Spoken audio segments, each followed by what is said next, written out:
Hi, I'm Lucy James and I listen to the One Up Gaming podcast. Yeah, this how we do it, y'all. L-G-E, man. Straight out of Diamond Star Production. What up to you, One Up Gaming? They're not really ready for this one. One Up Gaming is behind me. Let me get in beast mode. If you wanna try me, you don't need a cheat code. Conte is who I be. To you it's Mr. Hero, legendary adversary. Flows considered lethal. I'm a Super Saiyan, I got Dragon Balls, I wouldn't lie. You might think I'm playing when I'm saying I can really fly. When I'm on the track, you feel the energy I'm pushing out. Put me on the map. One Up Gaming's who I'm talking about. I'm the rapping Master Chief, epic to say the least. Contain the hero, better etch that in your memory. And so the One Up Gaming for the show out. Contain the hero is really gonna show out. Show out. Contain. And so the One Up. And so the One Up. Dope bitch you ever heard.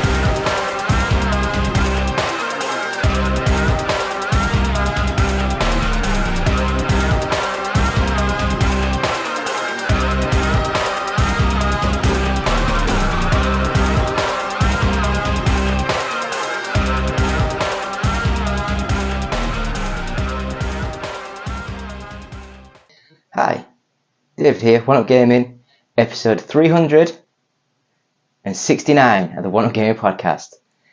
If I was crude, I would say nice, but we're not crude here. We're highly professional, highly motivated gaming industry people. I don't know, it's just some rubbish.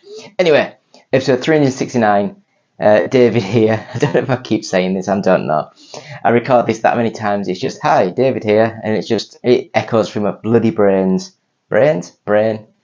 thoughts, not much thoughts, it's just empty echoedness. Anyway, please check out Joe Dowling's book, just called The Outrunners, just search it and buy that, please.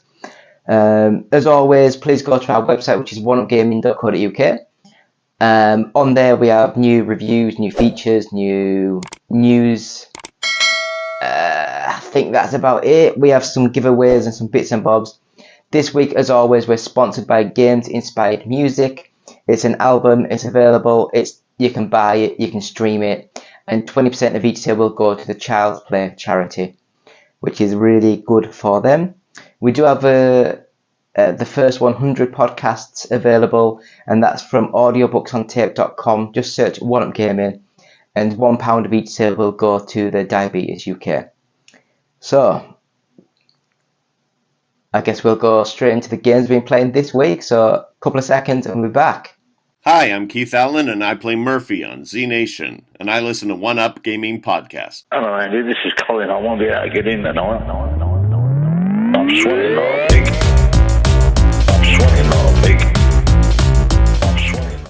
David here, One Up Gaming, episode 316.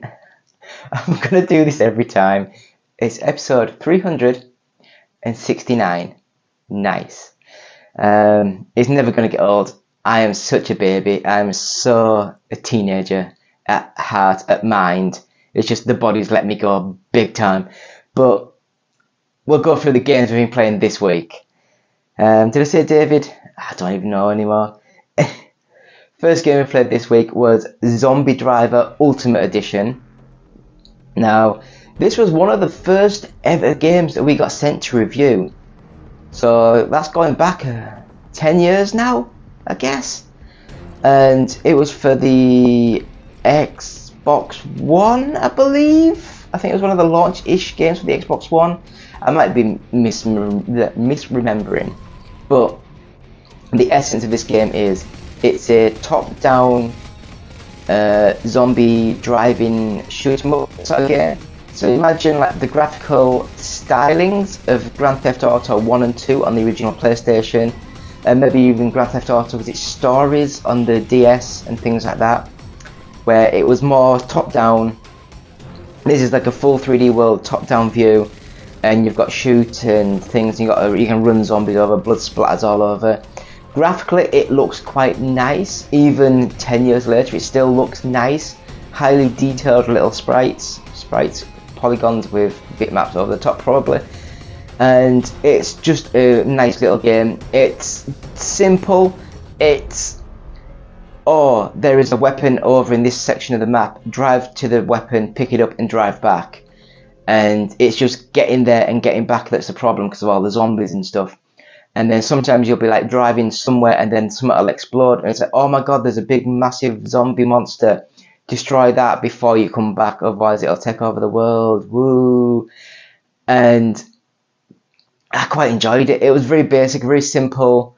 I just enjoyed the game. So if you don't have it and you're interested in these sort of like combat driving racing games, then I'd give it a go. It's a nice little game. So Zombie Driver Ultimate Edition, really good little game.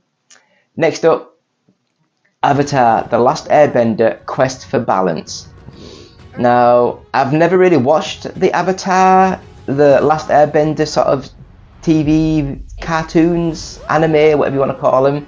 I did watch the movie, and I was one of the only ones I thought, it's not that bad. You know, it's watchable, it's pleasant, it's okay. But yeah, getting this game, I just assumed from the pictures it'd be a baby's like Zelda action combat sort of game. I was wrong. It plays very much like the Lego sort of games, you know, like the really old sort of games where it's a fixed camera angle and you go along the screen and hit things and light puzzle elements and things like that. And I just feel that it's very much made on a budget. It's very much made where it'll have a full text, a full like writing of what's happening, and your character will have like single words like, oh, wow, oh no, you know, just really basic. And it's like, come on, if you're going to get the license, get the people into the recording booth, get voice alikes, sound alikes, whatever you want to call them, and make the bloody game watchable for people who watch the cartoons and don't know much about gaming. It's a very much like a children's game, very basic. The platforming I couldn't get into because of the fixed camera perspective of the level. So instead of being able to you freely roam around the 3D environment, but the camera just pans left and right or up and down or whatever it's doing. And it's very hard to gauge distance and perspective on the levels that you're trying to jump over and climb over and things. And I just feel that it is a very, very basic game. It's not made with the love or the attention or the detail needed for this sort of thing. And myself, I think it was really bad. I didn't like the game. I gave it a really bad review. Watch our gameplay of it and see what you think. It's on our YouTube channel now. Please leave comments of why I'm an arsehole and why this is a great game. So next up, Train Sim World 3. And I don't know why I keep trying to say Tran Sim World. It's like, no, it's not a transvestite, it's just a train. I don't know if anyone, there will be some weird people out there who get some sexual gratification for rubbing their hands up against the metal railings of a train. I'm gonna skip all this now and pretend I never mentioned any of this. I'm not even gonna edit it out because that's how strange this week's podcast is going to be. So, Train Sim World 3, I loved. It's not only like the full train sim where you're in the cockpit pressing buttons, pulling levers, doing things, but you also have a full 3D world where you can get out of the train, walk around and do things. And it's been made with the attention to detail, the love, the care that the Avatar game wasn't. And if you are into trains and you're into this sort of thing, this game is absolutely brilliant. I loved it.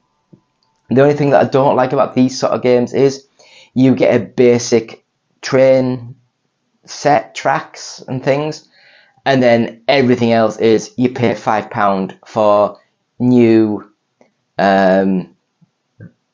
train stations, new trains. Everything's DLC, everything's downloadable. but I can get it. It's like they can't make everyone's train station, they can't make everyone's favourite trains, they can't do things like that, and you just have to hope that things that they do actually go along and make certain other things from the games. But Train Sim World 3 is an amazing game, and I did see the trailer or the announcement of Train Sim World 4, so I'll be eagerly waiting for more news on that and hope it's just as good and just made that little bit much better. Next up, Up or Lava. Now this is a hard game to review because it's such a simple concept.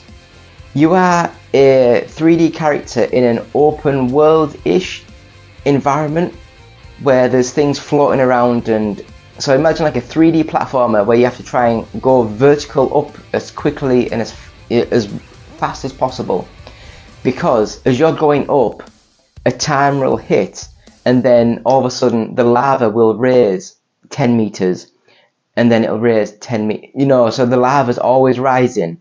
So you have to scramble up and climb up as much as possible. It's made with like the physics of a lot of these sort of like really bad simulation sort of games, so it's not perfect.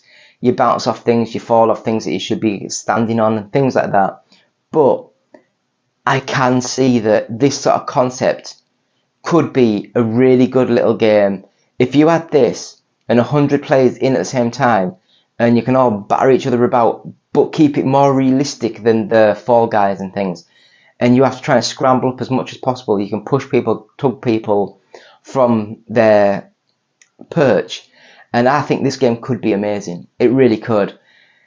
Whether it's worth £20, £30, or whether it should be a free-to-play game, that's another story. I quite enjoyed it, but it's very simple and very minimal in the actual core gameplay of the game. So that is Up or Lava, so I'll keep it as a meh, see how the development goes on the game. Next up, we have Golf Evolution Simulation.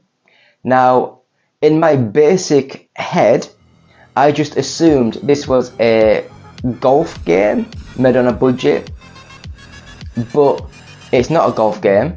It's a game featuring golf cars, and it's a kind of like a, I think it's got, if anyone remembers the game a couple of weeks ago, the Taxi City Simulation or something like that. It's very similar to that. It's got an open world city to drive through, but it's got a lot of stunts and challenges in the world, and you go through stunt 1, stunt 2, stunt 3, and it's got like driving challenges where you got to go through the environment and get to the end. And it played okay. I mean, I was playing with like the keyboard and buttons and stuff, so it wasn't like a proper pad or wheel. It was just a simple pick up, have a quick blast around. It looks okay. It's very basic. It looks like a PS2 high-res sort of game, but I'm not 100% sure how much the game is. It's on Steam. It plays well enough. It's quite good at the driving, the physics. Again, like a lot of these simulation games, you hit something wrong and you bounce off, like you've gone off the screen. Funny. That is Golf Evolution Simulation. So I'd say it's fun for a bit, but I wouldn't say it's worth the full amount. Again, these sort of games are always in development, they're always being updated, so we'll see where it is in the next few weeks, next few months. Next up, we have Tomb Raider Anniversary. Now, I think, I might be wrong, but I think this was one of the first games that Crystal Dynamics made, and they did the Anniversary game, so it's like a remake of the original game to get their feet wet within the Tomb Raider universe. And you can tell it's old. It still plays very much like the old Tomb Raider games, but it's got a lot more modern features into the game which make it play a bit better. It's still not the new rebooted Tomb Raider games that we love today, but it's better playing than the older Tomb Raider games. It's caught in the middle, not as good as the new ones, nowhere near as bad as the old ones. It's still a bit janky. Graphically, it looks a lot better, it plays a lot better. If you find it cheap, I think this was a 360 version I played, and yeah, it's not too bad. It's not the best, but it's not bad. So next up we have Project High Rise Architects Edition. Now this game I've had for years and I've never played it, so I thought, do you know what, I'll give it a quick go. And within the first 5 seconds I fucked up big time. Completely and utterly bollocks it up. It's, imagine like a Sim City sort of game, but instead of being the city you're doing, you're planning the building, like the interior layouts of the building, the interior of whether it's going to be shops, whether it's going to be a cafe, whether it's going to be working blocks, like office blocks, and you have to put the electricity cables in, the water cables in, all that as you're going through. And the very first 5 seconds I put an office block above the electrics, and I couldn't get, no, it was the water, sorry, it was the water, and I couldn't get the water to go any higher than the first level, so I knackered the whole thing up. I didn't know what I was doing. Graphically, it's very, very nice, very, it looks like vector graphics because it looks so clean and crisp, it looks so gorgeous, very 2D, it looks hand animated, it looks really nice, and I would say it's a really good little game. I'm just an idiot and I messed up big time. So that is Project High Rise Architects Edition. I would say get this, it's a good little game. So next up, we have 2 movies that I've watched this week. So the first one is the Gran Turismo movie. And this one, I didn't really know that much about the Jan, whatever his name was, the real driver that this is based on. I think he did quite well in real life, not massively like F1 standards, but he did really well. And I will say that the movie was good. It kept you bobbing along, it kept things going along, it was really nice. The thing I didn't like was when I found out more about the driver and the things that were happening, was that the movies skipped things around. It's like it's moved like 4 years around and stuff to try and make it more dramatized, when in reality he'd already got his contract and already got his race, he'd already had the big crash. It was like really weird how they like swapped everything around. But I guess if you're not big into this thing, it's a movie, it's drama, it has to have things to follow and to do. So I would say Gran Turismo movie is a really good little movie. Not the best, it's just something to sit there and watch. And I did actually watch the Barbie movie. I only watched this because of all the massive hype that it's had recently. And I watched it and it was like, it was okay. Had a couple of really funny bits, but I just didn't get the massive attention why it's had all this big fuss about it. But I don't know. And I will just sort of say it's a nice little movie. It's well, you know, the graphics, the backgrounds, the color scheme, everything just looks amazing. It looks really clear, really crisp. Pink is a lot of colors in the movie, and that is what we've been doing this week. I wouldn't recommend Barbie, it wasn't the best, but I would recommend watching our weekly output on YouTube. So every Monday we have the UK Top 40s, every Tuesday we have the Boosteroid video, every Wednesday we have the Which is Best, every Thursday we have a retro inspired video, every Friday we have the podcast, every Saturday we have the games played this week, and every Sunday we have the roundup of the news for the gaming news for the week. So it's been me, David, for episode 369 of the Wanna Game podcast. We'll be back after this break for this week's news. Hi, my name is Justin. I'm the developer of PurRocket, an iOS space game with cats. And I listen to the One Up Gaming podcast. You can find a link to download my game at facebook.com/PurRocket.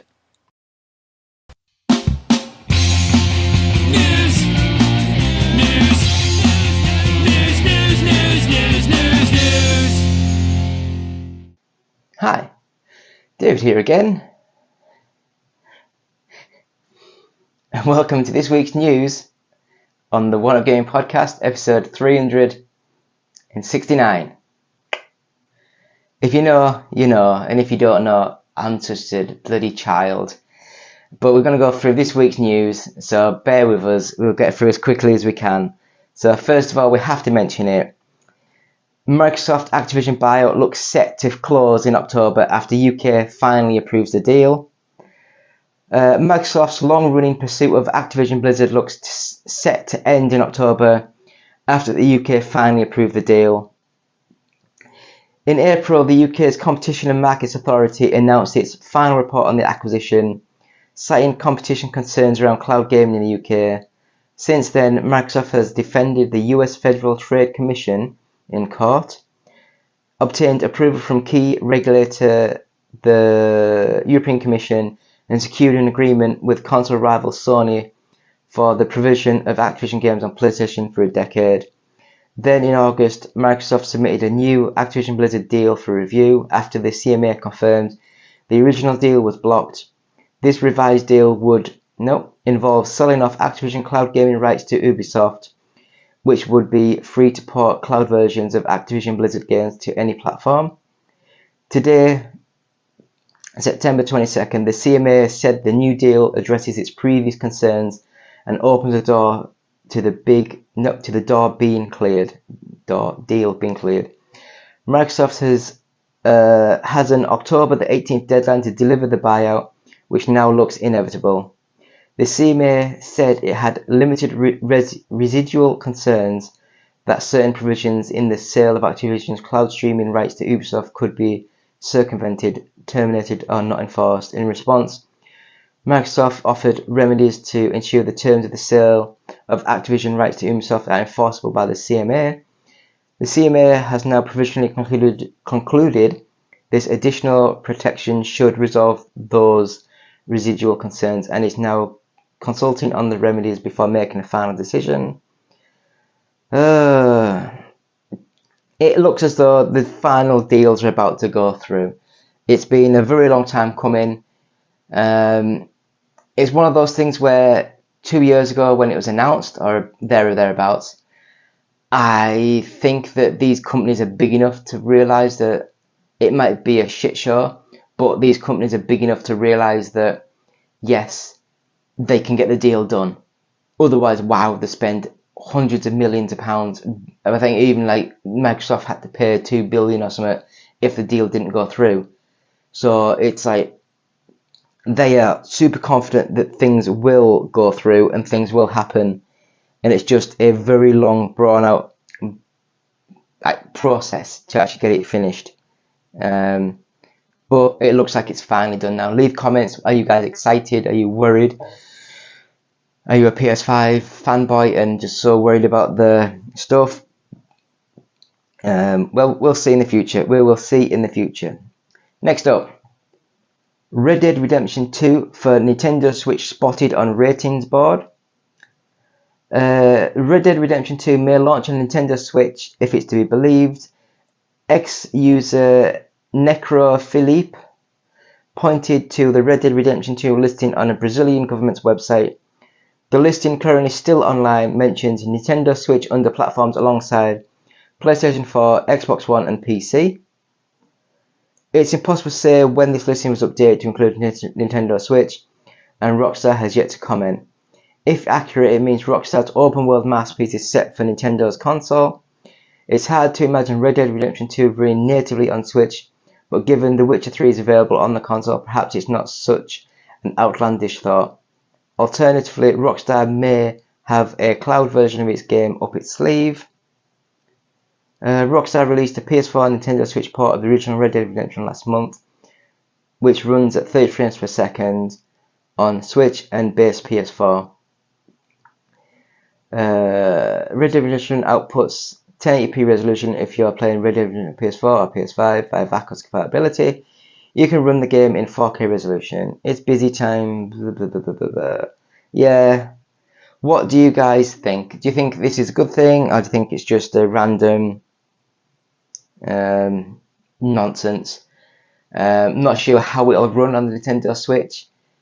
They might just run it in the lowest possible resolution that they can get, the lowest detail level, just to get it to run. We'll find out. Leave comments. Let us know what you guys think. As we are always into fan feedback. So next up, Payday 3 dev looking into adding offline mode, blames third party for matchmaking woes.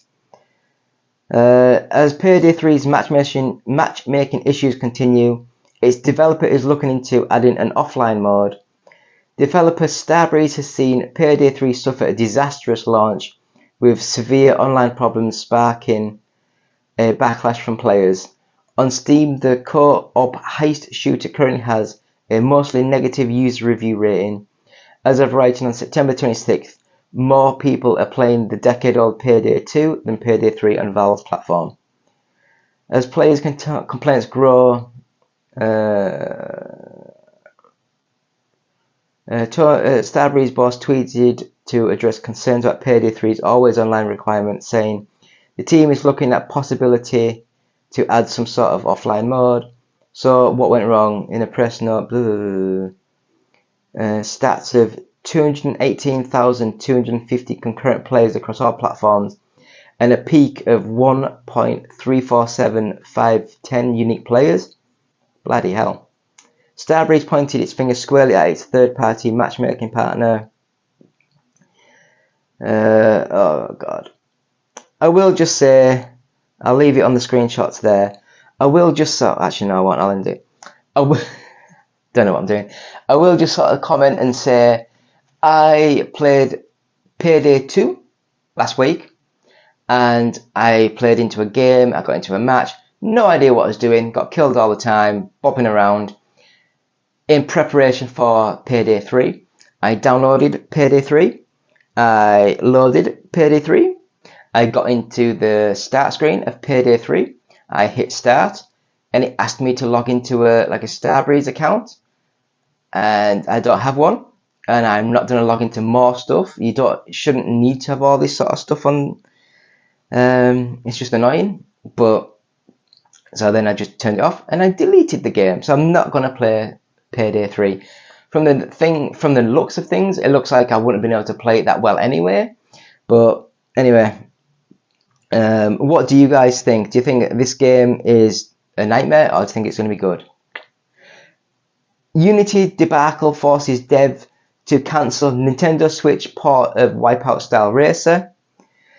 Controversy and upheaval around game engine Unity has forced the developer of a Wipeout Style Racer to cancel its planned Nintendo Switch port. Ballistic NG, which launched on Steam via PC on 2018 and currently enjoys the overwhelmingly positive user review rating, was set to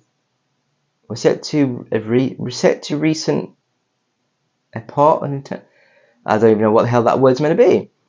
But this is no more. Explaining the decision in a post on Steam, developer Neognosis, I don't know, said it was moving forward after what it called the Unity debacle. Last week, Unity announced key changes to its widely planned runtime fee policy, which spawned both desirable and derision and confusion from developers. Jesus, man.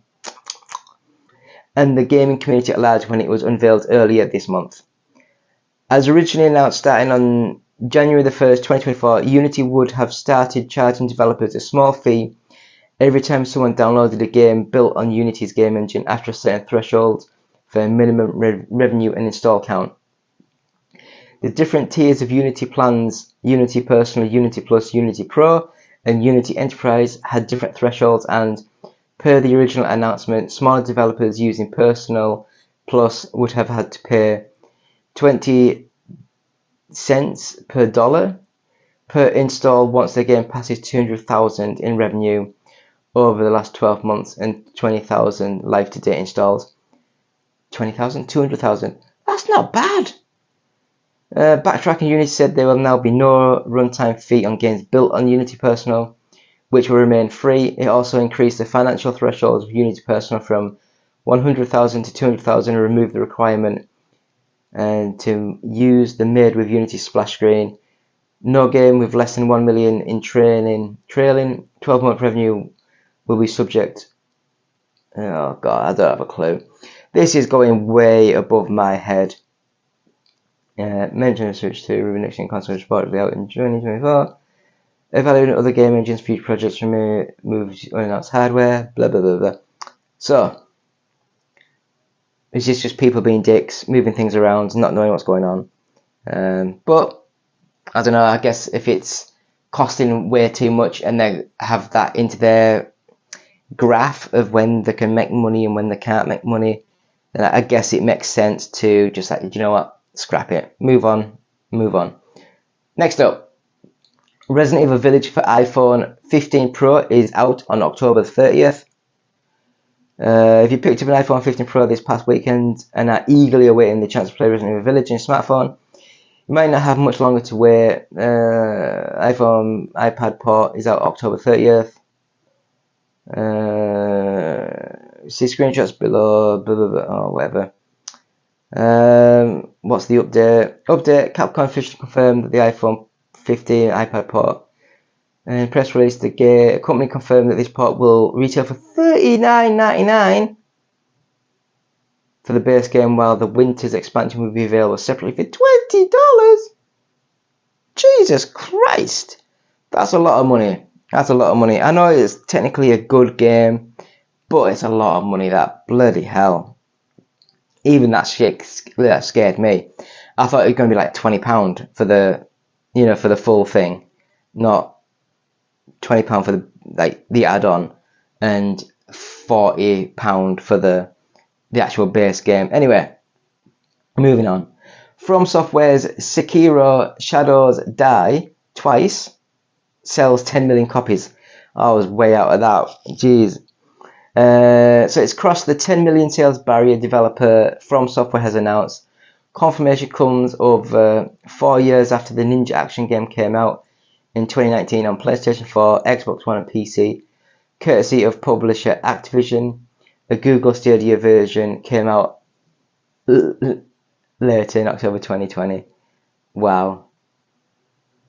It got a 9.5. That's good.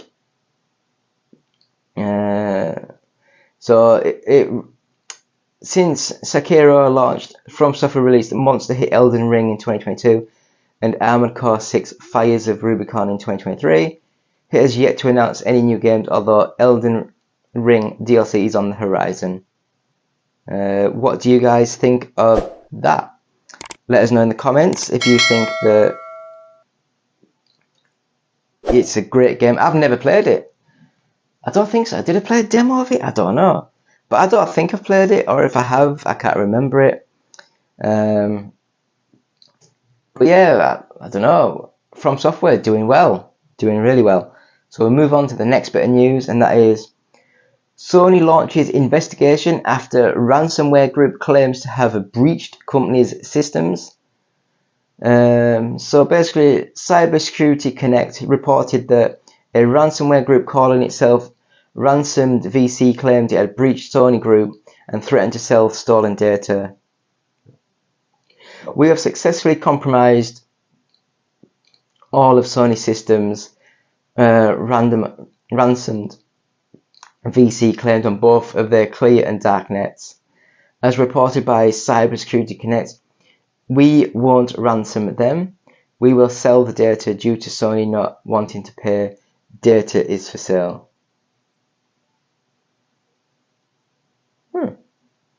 While the claims, what do you mean we won't ransom them? You are ransoming them. You're saying you wouldn't buy the data? Oh, I don't get that.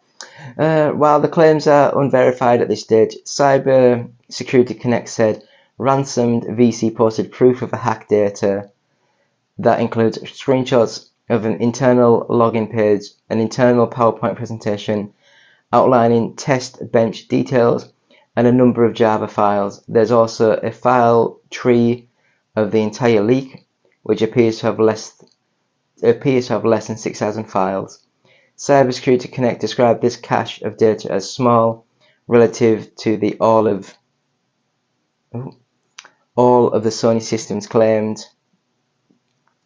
Threatened to post the data on September 20th if no buyer is found beforehand. Well, why would you buy it? Well, I guess you want internal stuff, yeah. In a statement issued, Sony said, "We are currently investigating the situation and we have no further comments." Of course not, of course you don't. Are you guys worried? Is this a deja vu of what happened before? At least they haven't taken PlayStation Network down. Bonus. I don't know. I guess it must be really hard doing all this cybersecurity malark, especially when you're one of the biggest companies in the world. You will have a lot of people breaking at those doors to get in and get the data. Next up, EA Sports confirms FC24 Nintendo Switch frame rate and resolution. With EA Sports FC24 launching this week, I've already played it. I quite enjoyed it. It is just FIFA. All but a name. It is just FIFA. How long is it going to be before everyone says, "Oh, do you want to have a quick game of FIFA?" How long is it going to be before they change? Is it going to be like, "Oh, do you want to have a quick go at FC24?" Or is it, I don't know, EAFC? What would you say? What's the easy way of saying it? Come on, let me know. Leave comments. Let me know. Performance information from EA itself on how the football game runs on the Nintendo Switch.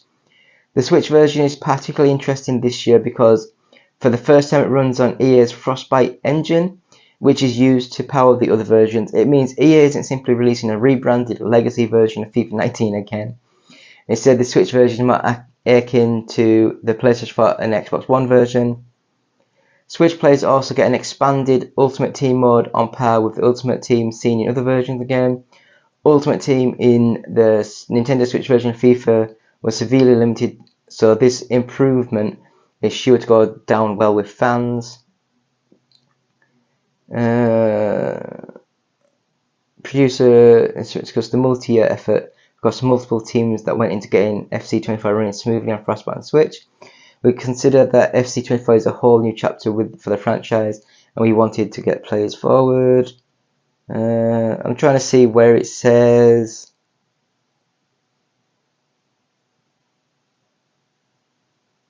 Here we go. EA Sports can finally confirm performance details for the Switch version. FC24 on Switch runs at 30 frames per second. Resolution is the maximum of the Switch, allows 720p in handheld and 1080p in docked mode. FIFA has always run at 60 frames across platforms, including Switch. Indeed, 60 frames per second is seen by many as essential to the responsiveness required for the football series. But while 30 frames per second on Switch may disappoint some, it's basically a starting point for the Nintendo console. Yeah, I think it's good. I'd like to see more of the Switch. I'd love to see if there's any reviews for the Switch version, because I think it'd be quite cool to see. I will just put this here because I don't really know where else to put this, because this is still, it's like I've done the gaming news and I'm going into like entertainment. I might play a video in the background because I don't really know. But anyway, Rick and Morty Season 7 trailer revealed the sound-alike voices replacing Justin Roiland. Adult Swim has dropped the Season 7 trailer for Rick and Morty, revealing the new voices for the titular characters. Cat Network's adult programming channel released a trailer for the upcoming season on Monday, showcasing the voice talents replacing co-creator Justin Roiland, who was removed from the show following since dropped charges of domestic violence. We say voices and talents plural because for the first time in the show's history, there are now two voice actors, one for Rick and the other for Morty. Instead,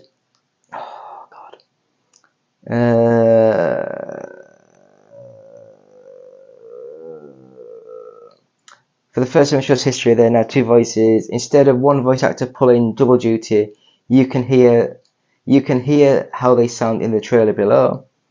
As you heard, the new voices for the mad scientist grandson duo have a range similar to that of Roiland's, that's because Adult Swim and the show's producers were looking for voice actors with sound-alike talent to preserve the characters' personalities after Roiland left the roles. IGN has confirmed that Adult Swim won't be releasing the names of the voice actors, prior to the season premiere. In a statement also obtained by IGN, a representative with Adult Swim said they want the show to speak for itself. We believe in the strength of the season and our new voices, and we want to preserve the viewing experience for fans. Roiland was charged with domestic violence early this year, leading both Adult Swim and Hulu, who worked with him on Solar Opposites, to cut ties. The charges brought against him were eventually dropped due to insufficient evidence. Early this month, however, NBC News reported that 11 people came forward with the accusations of sexual assault against Roiland.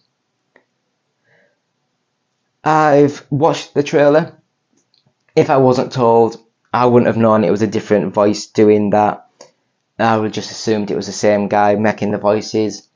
I like Rick and Morty, but I'm not a massive fan, and I wouldn't have known. Some people out there, as soon as you hear it, like, different, but I wouldn't. I thought it was alright. Next up, The Expendables 4 debuts with franchise low, $8.3 million at the box office. The Expendables 4 earned just $8.3 million in its opening weekend at the US box office, making it a new franchise low for the Sylvester Stallone and Jason Statham-fronted action series. As reported by Comscore, the fourth Expendables movie suffered the franchise's worst opening weekend in US box office, losing the fight for the top spot to The Nun 2, which conjured up $8.4 million in its third weekend following a scary good $32.6 million weekend box office victory. Expendables marks the first entry in the series in nearly a decade, but continues to drop in box office debuts, earning $7.5 million less than 2014's Expendables 3, which ended up grossing $15.8 million in its opening weekend, putting it behind the 2010 franchise starter, $34.8 million, and its 2012 sequel, $28.5 million. The low takings contributed to the worst box office weekend for the entire year, joining A Horton in Venice, which pulled $6.3 million, Equalizer 3 earning $4.7 million, and Barbie with another $3.2 million in the top 5 slots in the US box office charts, although no movie managed to clear $10 million. I don't know, I just think that the Expendables,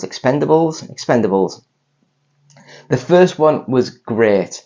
It was gore, blood, stupidity. I loved it. And then after that, it was as if they go in for the PG-13 market. So everything was toned well down. And I just think that if that's what they're doing, then they deserve it. Because sometimes you just need to turn your head off and watch some of these stupid gore-fest idiot blowing up people and stuff. But what do you guys think? Do you think this game? Do you think this movie was good? Have you watched it? Are you going to watch it any more? Or is that it? Are you done? So we'll move on to the next bit of news. Again, not gaming, but Shrek's Swamp is now listed on Airbnb. If you're a fan of the hit 2001 film Shrek and have a strong desire to stay the night at the character's swamp, you're about to have a chance soon enough. Airbnb has successfully recreated Shrek's Swamp, with bookings opening next month, but you'll have to be quick and lucky.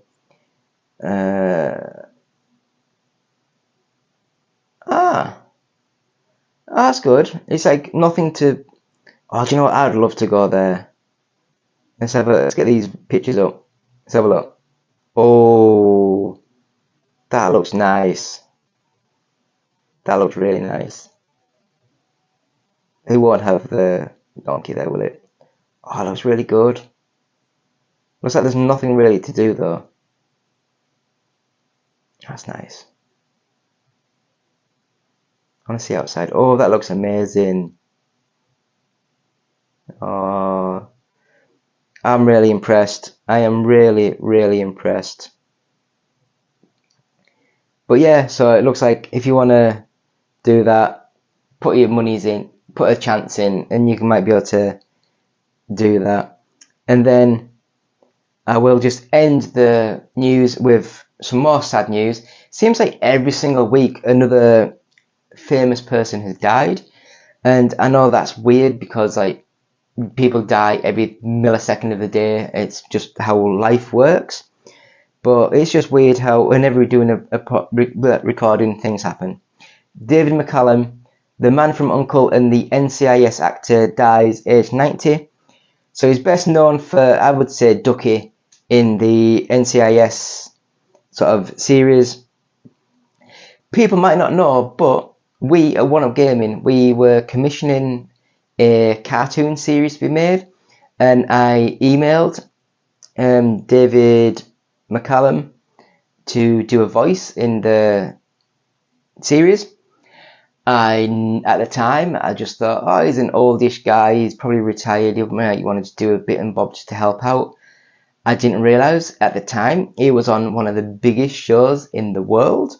I'm not a big NCIS sort of fan, and I'm not 55 years old.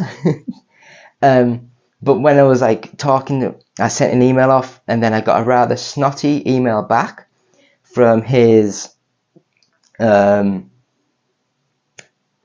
his PR people. Basically said that if this is a genuine offer, do this correct and send us an email on letter-headed sort of email stuff, and say, oh, I'm so sorry, I don't know what I'm doing. But anyway, he just turned 19 on September 19th, less than a week after he turned 19. His son Peter McCallum described him as the kindest, coolest and most patient and loving father. He always put family before self. He looked forward to any chance to connect with his grandchildren. He had a unique bond with each of them. He and his youngest grandson, Whit, 9, could often be found in the corner of the room at family parties having deep physiological conversations. He was a true Renaissance man. He was fascinated by science and culture, blah, blah, blah, blah. So, yeah. Amazing. Amazing. God bless. You're a great guy, or you seem to be a great guy. And that, my friends, is this week's news. So we'll have go to our website, oneupgaming.co.uk, go to the YouTube channel, subscribe, like, bell, all that good stuff. And we'll be back in a couple of seconds with the UK Top 40. Hi, I'm Matt Kapp, the lead artist on Binding of Isaac Rebirth and the creator of Castle of Darkness, and I listen to the One Up podcast.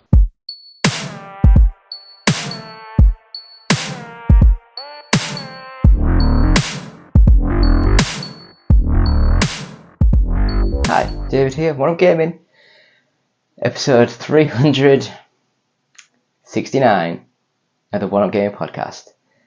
Nice. Going to go into this week's top 40. Now, unfortunately, on my laptop, on my phone, one of the two, I've changed my password. So on my tablet, I can't get into it because this is Android and not iOS. It doesn't link up seamlessly, which is like so annoying.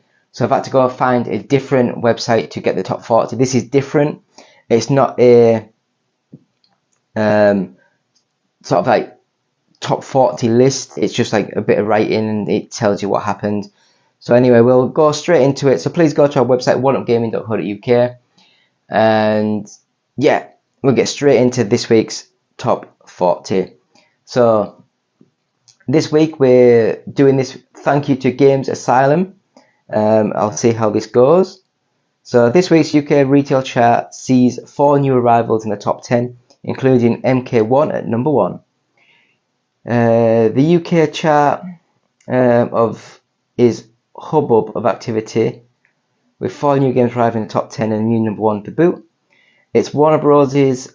Mortal Kombat 1 that appropriately takes the top spot, also topping the PS5 and Xbox Series charts. The Switch version made a showing too, entering at number 5 in the Switch Top 20. This version has been the source of ridicule, clearly needing additional work. Don't expect it to stick around the Switch chart for long. I think it will. It's got the name. People are idiots. The Souls-like Lies of P, published by Fireshine Games, debuted at number 3 in the all formats and also made a number 2 in the PS5 chart, number 8 in the Xbox Series Top 10.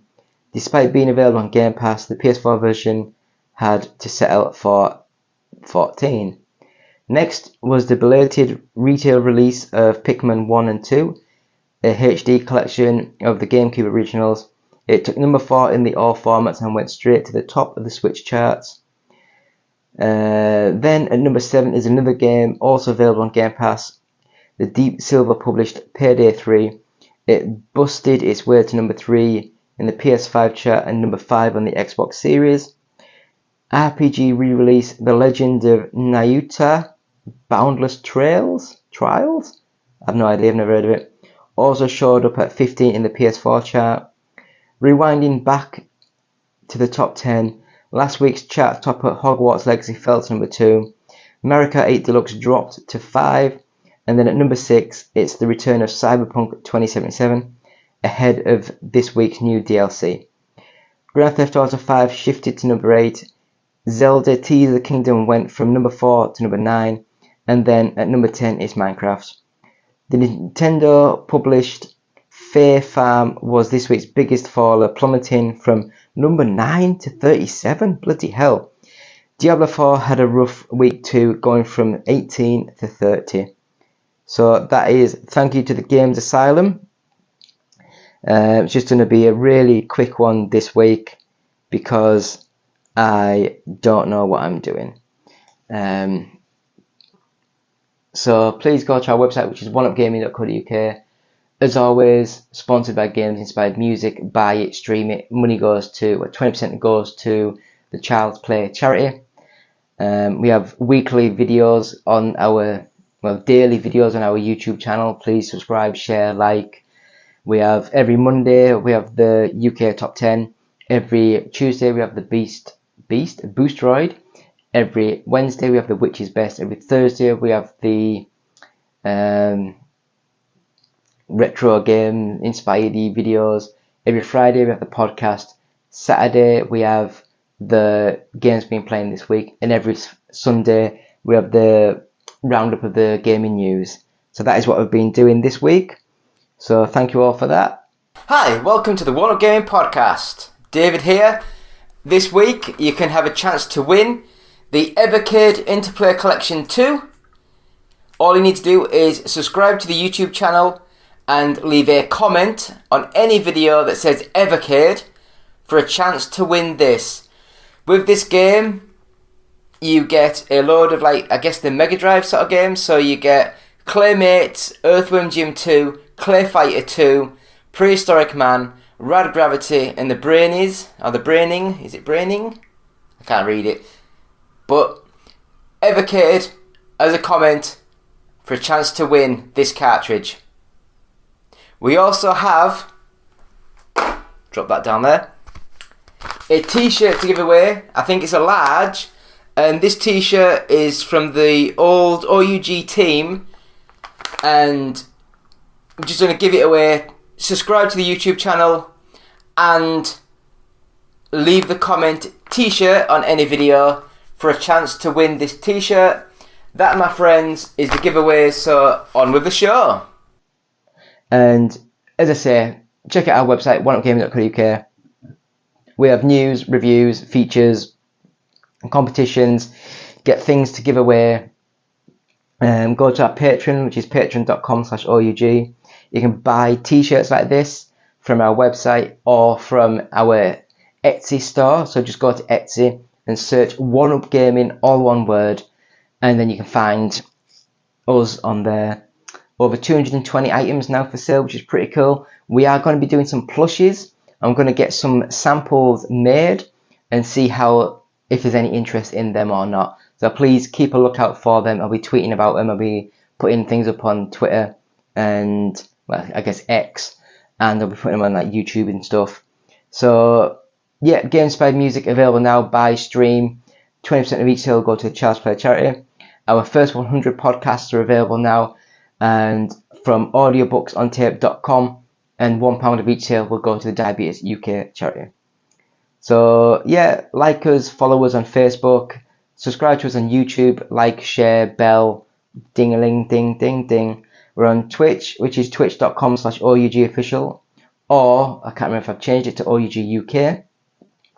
We're on Twitter, which is @OUGofficial. If you want to email us any questions, it's contact@oneupgaming.co.uk.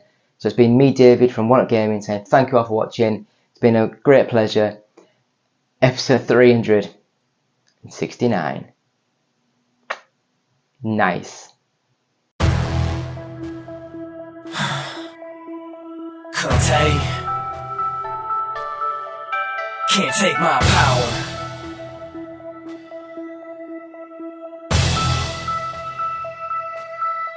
You can't take my power, take my power. We're too strong now, we'll devour every obstacle they throw at me. Get stronger by the hour, and I won't cower, and I won't cower. No, it takes a little sour as you watch me walk in victory. Cause you can't take my power, take my power. We're too strong now, we'll devour every obstacle they throw at me. Get stronger by the hour, and I won't cower, and I won't cower. No, it takes a little sour as you watch me walk in victory. Cause you can't take my power.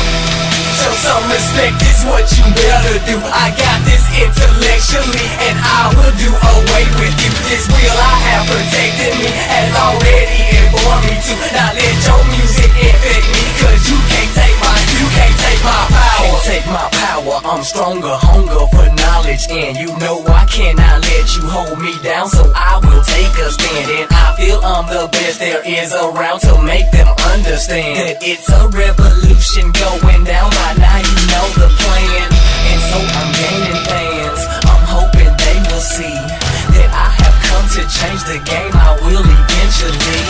Won't hear me flowing off the brain. I deal in poetry. You'll know it's me before you see how witty I can really be. Can't take my power. I know you here in the industry. Not everybody selling though. Most of us know the penalty. So I began to create hope. I'll distribute it musically, and now they all confused to see there's nothing they can do to me. You can't take my power. Take my power. Take my power. Take my power. Take my. You can't take my. You can't take my power. Take my. You can't take my power. Take my power. Take my power. Take my power. Take my. You can't take my. You can't take my. You can't take my power. Take my power. We're too strong. I will devour every obstacle they throw at me. Get stronger by the hour, and I won't cower, and I won't cower. No, it takes a little sour as you watch me walk in victory. Cause you can't take my power. Show some respect is what you better do. I got this intellectually and I will do away with you. This will I have protected me, has already informed me to not let your music infect me. Cause you can't take my power. Take my power, demon, with God and never leaving.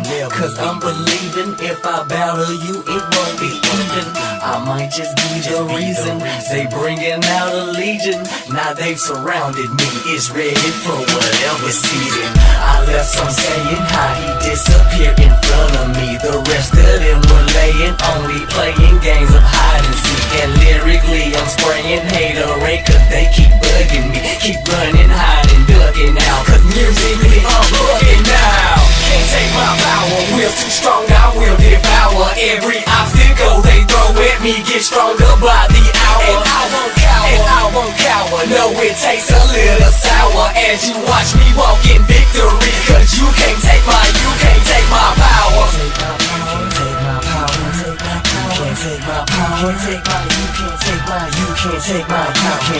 Take my power, you can't take my power. Take my power, you can't take my power. Take my, you can't take my, you can't take my, you can't take my power. The power is yours. Don't ever let nobody take your power. I'm gonna give it to you, you keep it. You keep it in your hands, you hold on to it. Don't ever let nobody else take your power. And trust me, they gon' try to take it. But you know what you do? You look me in the eye, you say you can't take my power. Yeah, that's gonna be the anthem right there. You can't take my power. I ain't gonna never be like you, homie. I'm gonna be me, individual, that's right. Get it.